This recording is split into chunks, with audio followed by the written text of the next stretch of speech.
దీర్ఘకాల వ్యాధులకు 20 ఏళ్ల అనుభవం ఉన్న అత్యుత్తమ హోమియోపతి వైద్యం మాస్టర్ హోమియోపతి. నమస్తే డాక్టర్ గారు. నమస్తే. గ్యాస్ట్రిక్ ప్రాబ్లం ఇవాళ రేపు చిన్నవాళ్ళల్లో లేదు, పెద్దవాళ్ళల్లో లేదు, ముసలి వాళ్ళల్లో లేదు, ఒకళ్ళకని కాదు. తిన్నా గ్యాస్ ప్రాబ్లం వస్తుంది, తినకపోయినా వస్తుంది. చాలామంది ఎదుర్కొంటున్న యూనివర్సల్ ప్రాబ్లం ఇది. అసలు గ్యాస్ ప్రాబ్లం ఎందుకు వస్తుంది? గ్యాస్ ప్రాబ్లం రాకుండా ఉండాలి అంటే ఏం చేయాలి? మీరు అన్నట్లు చిన్నపిల్లల నుంచి పెద్దవాళ్ళ వరకు కూడా చాలామందికి సమస్య అమ్మా. అందుకే మీరు క్వశ్చన్ అడుగుతుంటే నాకు ఒక ఇది గుర్తొస్తుందమ్మా. సర్వేషు రోగేషు అజీర్ణం కారణం స్మృతం అని మన ఆయుర్వేదంలో మన మహర్షులు ఎప్పుడూ చెప్పారమ్మా, చాలా సూక్ష్మమైనటువంటి రీతిలో. సర్వేషు రోగేషు అజీర్ణం కారణం స్మృతం అంటే అన్ని రోగాలకి అంటే 99% of the diseases comes due to indigestion or gastric problem అని చెప్పి చెప్పుకోవచ్చమ్మా. అంటే ఈ రోజుల్లో మనం ఎదుర్కొనేటువంటి అనేక రకాలైనటువంటి సమస్యలకు కూడా ఈ గ్యాస్ట్రిక్ ట్రబుల్ అనేటువంటి సమస్య కారణం తల్లి. సో ఈ గ్యాస్ట్రిక్ ట్రబుల్ సమస్య తీసుకునేటువంటి ఆహారంలో వల్ల వస్తూ ఉంటుందమ్మా. ఈ రోజుల్లో ఆహారం టయానికి తీసుకోవడం లేదు, పోషకాహారం తీసుకోలేకపోతున్నాము. అట్లే ఆహారం యొక్క క్వాలిటీ, మంచి క్వాలిటీ అయినటువంటి ఆహారం తీసుకోలేకపోతున్నాము. Fast foods, junk foods, bakery foods, ice creams, so వీటితో కడుపు నింపుతున్నాం తప్ప ఇవి కేవలము క్యాలరీస్ ఇస్తున్నాయి తప్ప దాంట్లో పోషకాలు ఏం లేవమ్మా.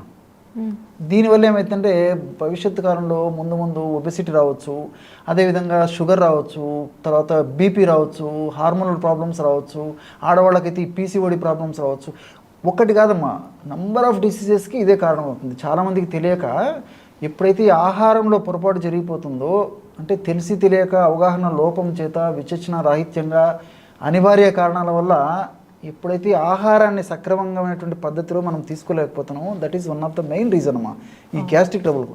అందులో టీలు, కాఫీలు, వేళకు ఆహారం తీసుకోవడం లేదు. అట్లే రెండవది ఏమంటే ఎక్సర్సైజులు లేవమ్మా. ఈ రోజుల్లో చాలా మందిలో కూర్చొని చేసేటువంటి వర్క్ కానీ కష్టపడి చేసేటువంటిది లేదు. రెండవది ఏంటంటే రాత్రిపూట ఎంత పెందలాడ ఆహారం తీసుకుంటే ఎంత మంచిదని చెప్పేసి మన శాస్త్రంలో చెప్పబడిందమ్మా. కానీ ఎంతమందిని తీసుకుంటున్నామమ్మా? ఎవరి రీజన్స్ వాళ్ళకు ఉన్నాయి. సో రాత్రి ఇప్పుడు 10కో, 11కో, 12కో తీసుకోవడం మొదలైంది. అంటే ఉద్యోగాల నుంచి ఇళ్ళకి వెళ్ళేసరికి ఆటోమేటిక్గా టైం లేట్ అవుతుంది. దాన్ని బట్టి ఆహారం తీసుకోవడం కూడా పెరిగిపోతుంది, లేట్ అవుతుంది. అవునమ్మా, వ్యాధులు కూడా అలాగే పెరుగుతున్నాయి. అంతే కదా తల్లి. సో దీనివల్ల ఏమంటే తీసుకునేటువంటి ఆహారం కూడా తేలిగ్గా జీర్ణమైనటువంటి ఆహారం తీసుకునేటువంటి పరిస్థితి లేదమ్మా. ఉదయం హడావిడిగా ఏదో ఒకటి తీసుకుంటాము, మధ్యాహ్నం పూట హడావిడిగా లంచ్ అయిపోతుంది, రాత్రి డిన్నర్ అయ్యేసరికి కడుపు నిండా కుటుంబ సభ్యులతో కూర్చొని కడుపు నిండా తీసుకుంటాము. సో మంచి పోషక విలువలతో కూడినటువంటి ఆహారము, సులభంగా జీర్ణమైనటువంటి ఆహారము తక్కువ ప్రమాణంలో తీసుకుంటే మంచిది. కానీ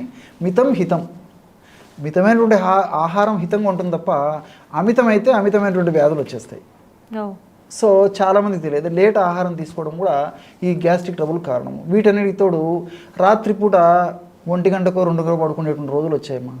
సో ఇంటికి వచ్చిన తర్వాత రిలాక్స్ అయిపోవడము, కుటుంబంతో కొంతసేపు గడపడము, ఈ టీవీలు, తర్వాత కంప్యూటర్ వర్క్స్, పేపర్ చదవడము, వాళ్ళ ఫ్రెండ్స్తో చాటింగ్స్, దీనివల్ల రాత్రి లేటుగా పడుకుంటారమ్మా, ఉదయం ఎప్పుడో లేచేస్తారు. దీనివల్ల సర్కాడియన్ రిథమ్ అంటారమ్మా, అంటే జీవ గడియారం యొక్క వ్యవస్థ దెబ్బతినడం వల్ల రకరకాలైనటువంటి గ్యాస్ట్రిక్ ట్రబుల్ వస్తాయి. అంటే ఈ గ్యాస్ట్రిక్ ట్రబుల్ లక్షణాలు ఎట్లుంటాయంటేమా, కొంతమందికి ఆకలి కాదు, కొంతమందికి కడుపు ఉబ్బరంగా ఉంటుంది, కొంతమందికి కడుపు నొప్పి ఉంటుంది, కొంతమందికి కడుపులో మంట ఉంటుంది, కొంతమందికి నోట్లో నీళ్లు కొడుతుంటాయి, కొంతమందికి విరేచనాలు 3-4 సార్లు అవుతుంటాయి, మరికొంతమందికి అసలు 2-3 రోజుల వరకు మోషన్ కాకుండా అయిపోతుంది, కొంతమందికి ఎప్పుడో ఒకసారి మోషన్ అయినా అన్సాటిస్ఫాక్టరీ మోషన్, లోపల ఇంకేదో మిగిలిపోయినట్లు అనిపిస్తూ ఉంటుంది. ఈ విరేచనాల్లో కూడా కొంతమందికి ఈ చీము, బంక, జిగురు ఇలాంటివి రావడం, ఇవన్నీ గ్యాస్ట్రిక్ ట్రబుల్ కారణాలమ్మా, లక్షణాలు.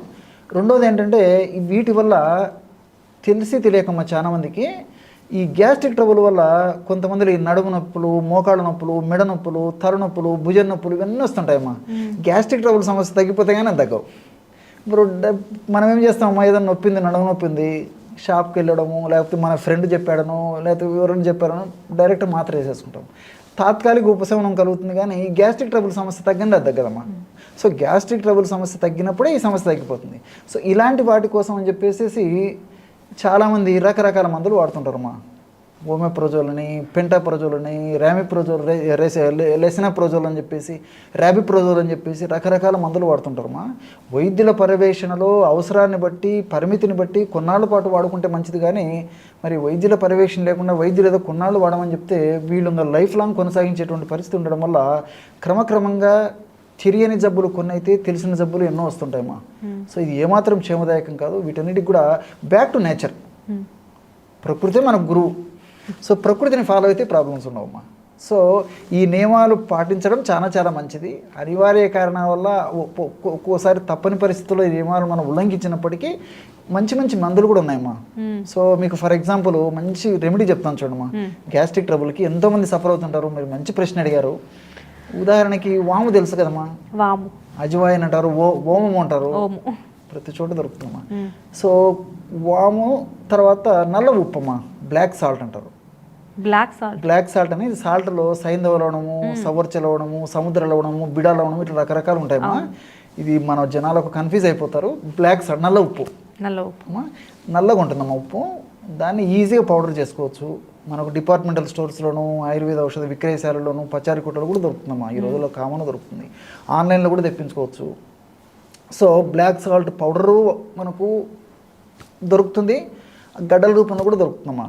సో ఈ రెండుతోనే మంచి గ్యాస్ట్రిక్ ట్రబుల్ మెడిసిన్ తయారు చేసుకోవచ్చు. ఎలాగంటే ఒక 100 grams ఈ వామును వేయించేసేసి చల్లారిన తర్వాత ఒక 100 grams వాము చూర్ణం తీసుకోవాలి.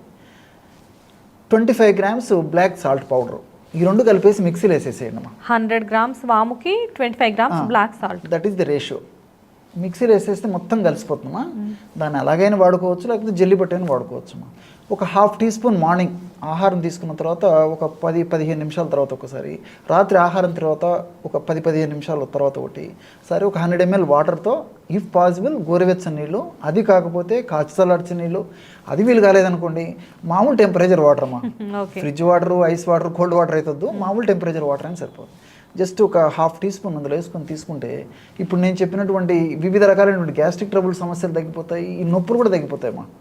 చాలా కంఫర్టబుల్గా ఉంటుందమ్మా. చాలా ఫాస్ట్గా పనిచేసే మెడిసిన్. ఎంతోమంది వాడారమ్మా ఈ మెడిసిన్ కూడా. కాబట్టి సింపుల్. అందుకే ఇంకోటి కూడా నాకు గుర్తొస్తుందమ్మా, దీన్ని యవాని అంటారమ్మా సంస్కృతంలో. ఏక యవాని శతమన్న పాచనం అని చెప్పేసి మన మహర్షులు చెప్పారనమాట. అంటే ఒక్క వాము గింజ 100 అన్నపు మెతుకులను జీర్ణం చేసే శక్తి ఉందంటమ్మా. చూడండి, ఒక్క వాము 100 అన్నం మెతుకులను జీర్ణం చేసే శక్తి ఉందంట. అంత కెమికల్స్ ప్రకృతి నిక్షిప్తీకరించి మనకు ప్రసాదించింది. మనం వాటి మీద తెలియక అవగాహన లోపం చేత సక్రమ మార్గంలో మనం సద్వినియోగం చేసుకోలేక ఇలా ఇబ్బంది పడుతున్నామమ్మా. ఇలాంటి ఔషధాలు వాడుకుంటే బ్యాక్ టు నేచర్ ఎప్పుడైతే మనం వచ్చామో మన ఆరోగ్యం కూడా నేచర్గా ఉంటుందమ్మా. అంటే ఇలాంటివి వాడడం వల్ల మెడిసిన్స్ దాకా వెళ్ళాల్సిన అవసరం లేదా సార్? 99% ఉండదమ్మా. జనరల్గా ఏంటంటే గ్యాస్ కోసం ఒక టాబ్లెట్ వాడాలి అంటే అది పరిగడుపును వేసుకోవాలి అని చెప్పేసి చెప్తారు. మీరు చెప్పిన రెమెడీ ఏంటంటే భోజనం తర్వాత తీసుకోవాలి, అంతేనా? అవునమ్మా. నమస్తే డాక్టర్. నమస్తే.